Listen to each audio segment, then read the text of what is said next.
వేళ కామాక్షి ఆయన పడుకున్న దగ్గరికి వచ్చి తట్టి లేపింది. ఆయన లేచారు. కేశపాశాన్ని తీసి ఇలా చూపించి ముట్టుకో ఉంది. ఆయన ఇలా ముట్టుకున్నారు. జిగురుగా ఉంది.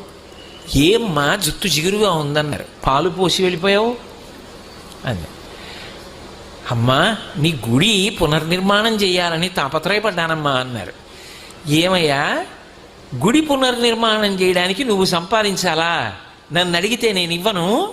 దానికోసం నా జుట్టు ఇలా వదిలి వెళ్ళిపోయావా? చూడు పాలకంపు ఎంత సువాసనలు రావలసిన జుట్టునది. వెనక్కి వచ్చి అభిషేకం చెయ్యండి. రాత్రికి రాత్రి ఆయన బ్రిటిష్ ప్రభుత్వం వారిని అడిగారు తలుపులు తీయమని. తీశారు. వాళ్ళ గౌరవం కొద్ది. వాళ్ళకి ఆ గౌరవం ఉండేది. తలుపులు తీస్తే వారు గబగబా వచ్చి కంచిలో అమ్మవారికి మళ్ళీ